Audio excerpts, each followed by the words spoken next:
हरे कृष्णा। ओम नमः शिवाय।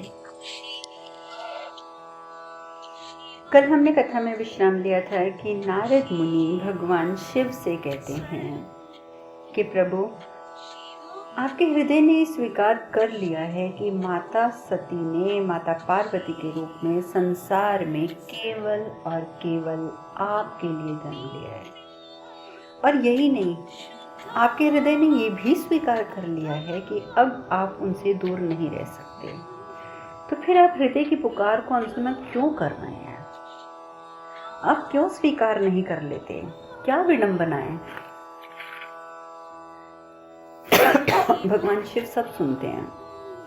सब सुनने के बाद कहते हैं, देवर्षि नारद, जब मैंने पहली बार पार्वती को देखा था, मुझे तभी ज्ञात हो गया था कि मेरा प्रेम दूसरा जीवन लेकर पुनः लौट आया है। परंतु मैंने पार्वती को स्वीकार नहीं किया। नहीं कर सकता था मैं स्वीकार, अभी भी नहीं कर सकता मैं स्वीकार, क्योंकि देवर्षि उन्हें देखते ही मुझे ज्ञात हो गया था कि वो सती के जीवन के आधार पर खड़ी हैं।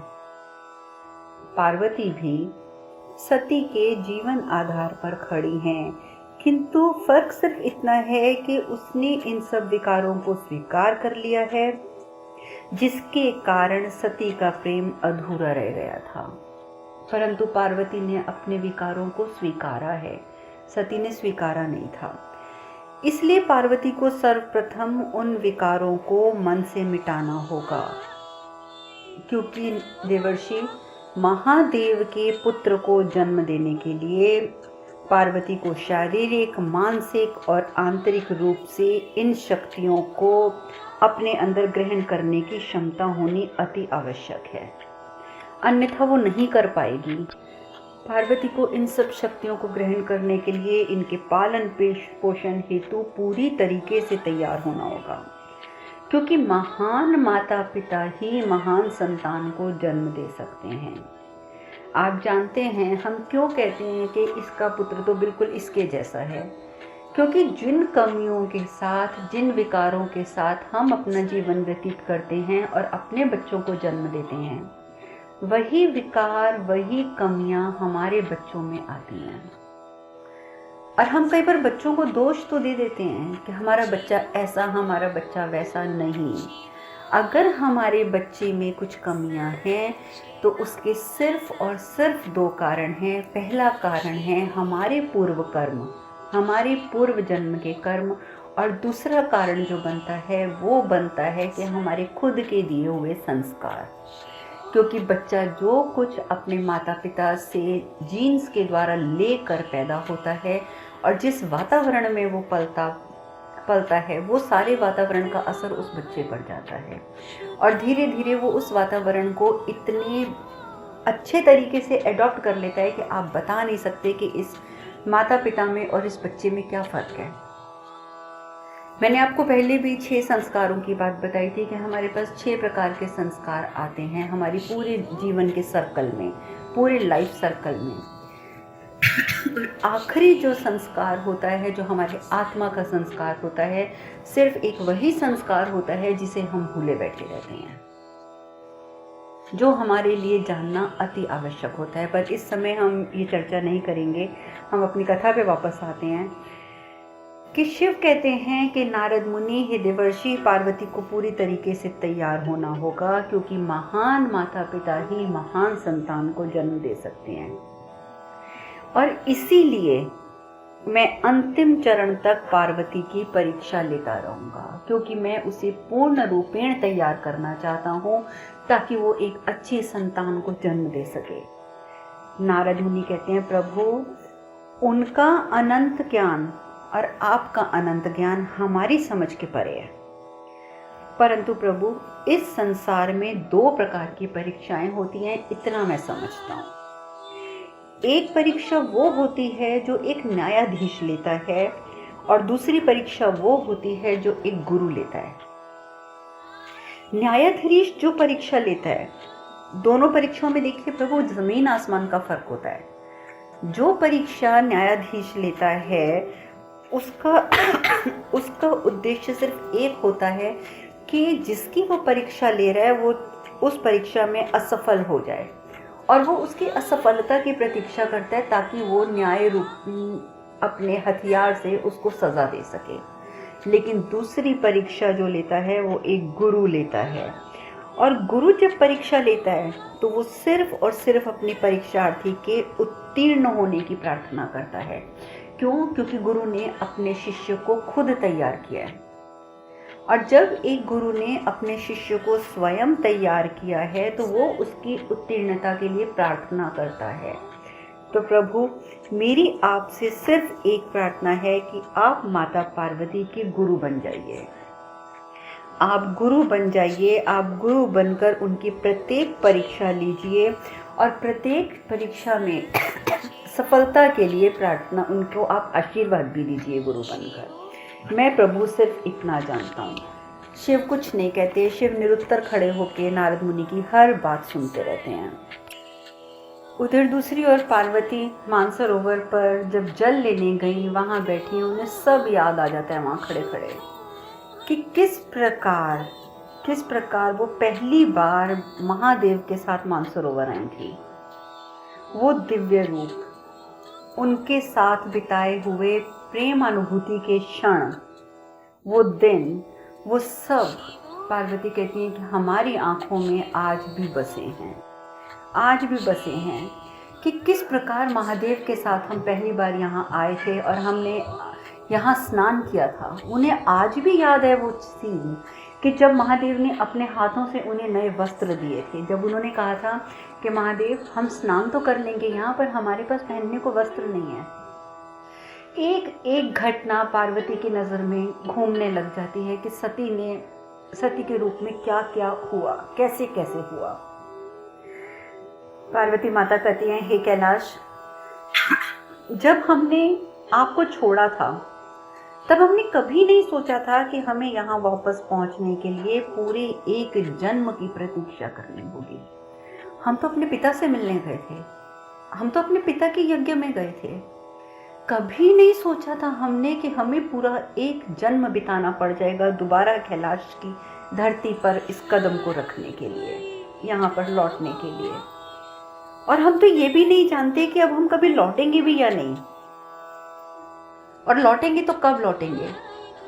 परंतु फिर भी हे कैलाश, अंदर से मेरी अंतर आत्मा ये कहती है कि एक दिन मैं यहाँ अवश्य वापस आऊंगी मैं यहाँ, और अपने महादेव के साथ आऊंगी। पार्वती के मन में ये सब विचार चल रहे हैं कि अचानक आवाज आती है, माते। पार्वती पलट के देखती है, नंदी। पार्वती तो खुशी से झूम जाती है, नंदी तुम यहाँ? नंदी कहते हैं, माते आपने पहचान लिया मुझे, आपने मुझे पहचान लिया। पार्वती कहती है, नंदी हम तुम्हें कभी भूल सकते हैं? कभी भी नहीं। किसी भी रूप में, किसी भी अवस्था में आप हमारे सामने आ जाए नंदी, हम आपको पहचान लेंगे। और तुम जानते हो नंदी, हमने तो तुम्हें उस दिन भी पहचान लिया था जब तुम चरवाहे बनकर अपनी माता को भक्ति का मार्ग दिखाने आए थे। हमने तुम्हें कुछ कहा नहीं नंदी, लेकिन हम आपको पहचान तो तब भी गए थे। अच्छा चलो छोड़ो, अब ये बताओ कि बाकी सब शिवगण कैसे हैं? जैसे ही पार्वती पूछती हैं कि शिवगण कैसे हैं, सबके सब शिवगण वहाँ उपस्थित हो जाते हैं, आके पैरों में लेट जाते हैं, माते माते हम यहाँ हैं। नंदी कहता है कि इससे पहले आप अपनी यात्रा दोबारा प्रारंभ करें माते। हम चाहते हैं कि आप यहाँ कुछ देर के लिए विश्राम करें और अपने इस पुत्र को आपके पांव पखारने का अवसर प्रदान करें। आप कुछ दिन विश्राम कर लीजिए, हम आपके पग पखारेंगे ताकि आप जब आगे जाएं तो आपको इतनी थकावट ना लगे। माता, इस अभागे पुत्र को अपनी सेवा करने का एक मौका दे दीजिए। पहले तो पार्वती मना करती है, नहीं नंदी नहीं, इसकी कोई आवश्यकता नहीं है। नंदी कहते हैं, माता आप मुझे अपने चरण पखारने के अधिकार से वंचित कैसे कर सकती हैं? आपने मुझे अपना पुत्र कहा है और ये एक पुत्र का अधिकार है कि वो अपनी माता के चरण पखारे। पार्वती खैर मुस्कुराकर हाँ कर देती हैं, चलो ठीक है। पार्वती को वो लोग एक शिला के ऊपर बिठाते हैं, तो देखते हैं जैसे ही नंदी पार्वती का पहला पांव उठाता है, पांव में से रक्त की धार बह रही है। नंदी की आंखों से अश्रु बहने लग जाते हैं। नंदी कहते हैं, माता आपके तो दोनों पैरों से रक्त बह रहा है, आपके पैरों से रक्त बह रहा है, मुझसे नहीं देखा जाता माता, मैं नहीं देख सकता ये सब कुछ। पार्वती कहती है, नहीं नंदी नहीं, ये रक्त नहीं है, ये तो हमारे मस्तिष्क और हमारी आत्मा की वो अशुद्धियां हैं, वो विकार हैं जो रक्त के रूप में हमारे शरीर से बाहर निकल रहे हैं। इसलिए हमारे कष्टों से दुखी मत हो नंदी, इन वेदनाओं से भी अधिक सुख इसमें महादेव को प्राप्त करने का बसा हुआ है। तो नंदी जब हम दुखी नहीं हैं तो तुम भी दुखी मत हो। तुम्हें ये समझना होगा कि ये हमारे मन और मस्तिष्क और आत्मा की अशुद्धियां और विकार हैं जिन्हें हम इस रक्त के रूप में बहा रहे हैं। इन विकारों को बहने दो नंदी, तुम विचलित मत हो। नंदी चुप हो जाता है। नंदी कोई जवाब नहीं दे पाते हैं। वो माता के पैर पखारते हैं। पैर पखारने के बाद माता को बोलते हैं, शिवगण भी और नंदी भी सब कहते हैं कि आप हमारे साथ कैलाश चलेंगी माते। पार्वती कहती, नंदी कैलाश जाने की बात तो मैं भी नहीं कह सकती, हाँ हमारा वात्सल्य, हमारा आशीर्वाद वो सदैव तुम्हारे साथ रहेगा। तो सारे जितने भी गण होते हैं सब आ जाते हैं, नहीं ना माते कैलाश चलिए, आप हमारे साथ चलिए ना। आप जानती हैं कि जब से आपने कैलाश छोड़ा है महादेव ने कैलाश पर पैर नहीं रखा, एक बार भी वो कैलाश नहीं आए। पार्वती कहती है, क्या महादेव कैलाश नहीं लौटे, तो वो रहते कहाँ हैं? नंदी कहते हैं, माते मेरे प्रभु जलती हुई चिताओं के बीच शमशान में रहते हैं। पार्वती बोलती हैं, परंतु हमने तो मानसरोवर का जल लेकर शिवलिंग पर अभिषेक करने का प्रण लिया है, तो अभी हम तुम्हारे साथ कैलाश नहीं लौट सकते, अभी हमें पहले अपने शिवलिंग का अभिषेक करना है।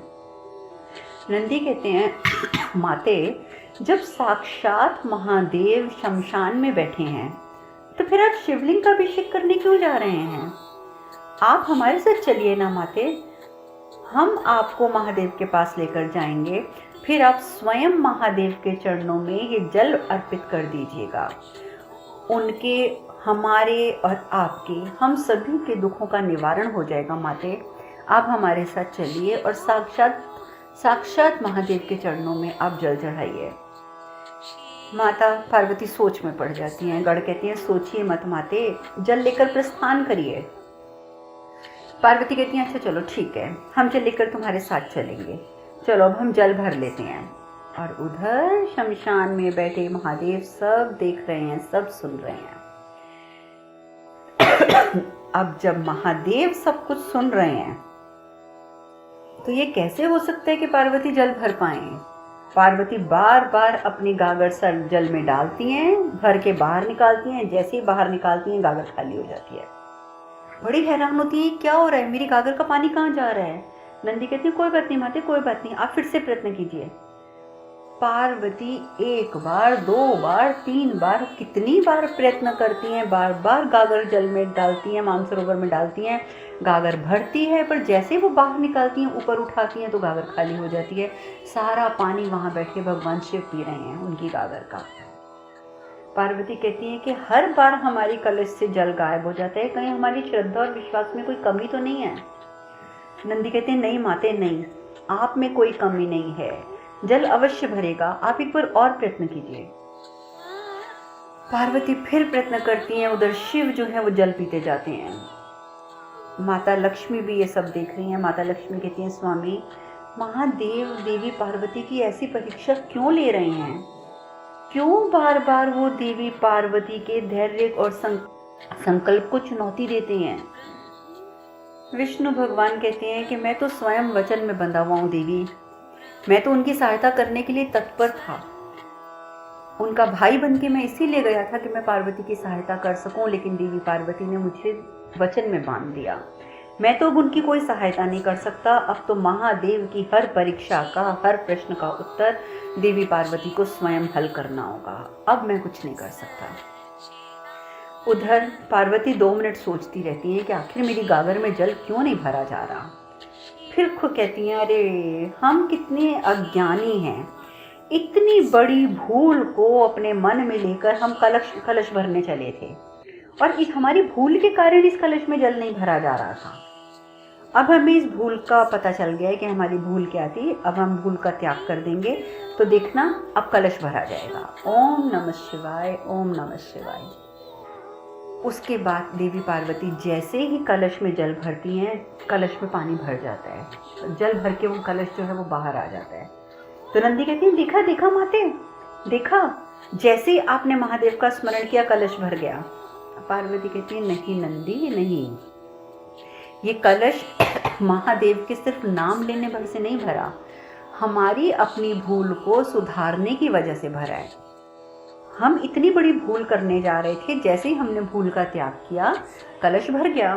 तो नंदी कहती, कौन सी भूल माते? माता पार्वती कहती, नंदी हम 2 भूल कर रहे थे और उन 2 भूलों के कारण हमारे कलश में पानी नहीं भरा जा रहा था। हमारी पहली भूल ये थी कि हमने सोचा कि शिवलिंग का अभिषेक क्यों करें जबकि महादेव यहाँ पर साक्षात उपस्थित हैं। हम भूल गए थे कि महादेव और शिवलिंग में बहुत अंतर है। शिवलिंग में महादेव जो हैं वो ईश्वर के रूप में उपस्थित हैं और हम भक्ति मार्ग से हटकर उनके रूपाकार महादेव पर जल अर्पित करने का विचार कर रहे थे, जो भक्त की मर्यादा से अलग है, जो भक्त की मर्यादा के विरुद्ध है। और सच तो ये है कि हम भक्त की मर्यादा से ही भटक गए थे। हमें ये नहीं करना चाहिए, ये हमें नहीं सोचना चाहिए था। जब हम एक भक्त बनकर भगवान शिव के लिए व्रत कर रहे हैं, उनकी आराधना कर रहे हैं, तो हमें भक्ति स्वरूप उनके शिवलिंग को जल अर्पित करना था, ना कि उनके रूपाकार को, ना कि उन्हें साक्षात भगवान शिव को। हमारी पहली भूल तो ये है। दूसरी भूल हमारी ये है कि हमने महादेव की आज्ञा के बिना कैलाश जाने का निर्णय ले लिया। नंदी हम भूल गए थे कि कैलाश तो स्वयं हमें महादेव लेकर जाएंगे, वो स्वयं हमें लेकर जाएंगे, हम खुद कैसे जा सकते हैं? नंदी हम अपनी भूल को स्वीकार कर चुके हैं। हम अपने पति की आज्ञा के बिना कोई भी कार्य कैसे कर सकते हैं? इसीलिए अपनी इन दोनों भूलों का हमने त्याग किया और जैसे ही हमने अपनी दोनों भूलों का त्याग किया कलश भर गया। और अब हम तब तक प्रतीक्षा करेंगे जब तक हमारे स्वामी हमें स्वयं लेने नहीं आएंगे। जब तक वो हमें स्वयं लेने नहीं आएंगे, अब हम कैलाश की ओर प्रस्थान कभी करने के बारे में सोचेंगे ही नहीं। नंदी कहते हैं, माता की पीड़ा असहाय है, असहाय है, उचित नहीं है, उचित नहीं है। वो मन ही मन में भगवान शिव से कहते हैं कि प्रभु कब तक माता को इस पीड़ा का भाजन करना पड़ेगा? नहीं प्रभु नहीं, आज मैं आपके पास कुछ प्रश्नों के उत्तर लेने आ रहा हूँ और आज आपको मेरे प्रश्नों का उत्तर देना ही होगा, देना ही होगा आपको उत्तर। आज आप मेरे प्रश्नों का उत्तर देने से नहीं बचेंगे महादेव। आज ये मेरा हठ तो हठ ही से, आज इस पुत्र का हठ आप समझ लीजिए, आज ही आपसे उत्तर प्राप्त करके रहेगा। इधर इस ओर तो ये सब कुछ चल रहा है, उधर दूसरी ओर ताड़कासुर जो है वो नागराज से मिलने जाता है, नागराज कुद्रू से। और कुद्रू से जाकर बोलता है कि तुम सदैव धरती के नीचे रहोगे, सदा मनुष्यों से भयभीत रहोगे, तुम हट जाओ यहाँ से, इस धरती पर से धरती के नीचे पहुँच जाओ पाताल में, तुम्हारा स्थान अब वहीं रहेगा। नागराज बोलते हैं, अरे अरे क्या कह रहे हैं असुर महाराज, क्या हमसे कोई भूल हो गई है? क्या चाहते हैं आप हमसे, आप ये बताइए। ताड़कासुर कहता है कि हम चाहते हैं कि आप अपने पुराने शत्रु और ये नए नए बने मित्र यानी कि हिमराज, हिमावन, इनको आप संदेश भेजो कि आप उनकी पुत्री के साथ अपने पुत्र का विवाह करना चाहते हो, और अगर वो मना करते हैं तो उनके राज्य पर आक्रमण कर दो। लेकिन मैं एक बात पहले बता दूं नागराज कुद्रू, आप ये बात कहेंगे अवश्य हिमराज से कि आप अपने पुत्र का विवाह करना चाहते हैं पार्वती से, पर आपके पुत्र का विवाह नहीं होगा। जब पार्वती के लिए विवाह की हामी भर दी जाएगी तो विवाह मेरे पुत्र विद्युन्माली के साथ होगा, लेकिन आपको मांग अपने पुत्र के लिए करनी होगी और विवाह हमारे पुत्र के साथ होगा। तो नागराज बड़ा हैरान होता है। नागराज कुद्रू कहता है कि पर ताड़कासुर, इस षड्यंत्र के पीछे राज क्या है? आप ये षड्यंत्र क्यों रचना चाहते हैं? तारकासुर कहते हैं कि एक बात कान खोल के सुन लो नागराज कुदरू, हमारी किसी भी युक्ति की भनक किसी भी देवता को नहीं लगनी चाहिए।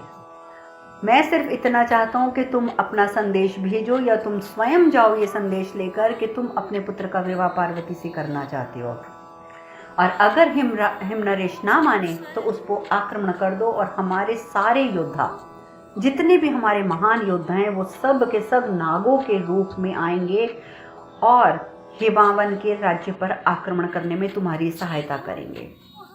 और वो घबरा जाएगा, घबरा कर वो वचन दे देगा विवाह का। तब तुम पार्वती को लेकर यहाँ आ जाओगे और तब हम अपने पुत्र के साथ, विद्युन्माली के साथ पार्वती का विवाह कर देंगे, ताकि महादेव के साथ पार्वती का विवाह कदापि ना हो सके। ये बातें सुनता है जब नागराज, तो वो पहले तो ये करना नहीं चाहता, लेकिन तारकासुर के सामने मजबूर हो जाता है वो। अब आगे क्या होता है ये चर्चा हम कल करेंगे। आज हम यहीं विश्राम लेते हैं। हरे कृष्ण कृष्ण कृष्ण हरे हरे, हरे राम राम राम हरे हरे। आप सब खुश रहें, सुखी रहें, स्वस्थ रहें, यही मेरी कामना है। हरे कृष्णा। ओम नमः शिवाय, ओम नमः शिवाय, ओम नमः शिवाय। शिवोहम।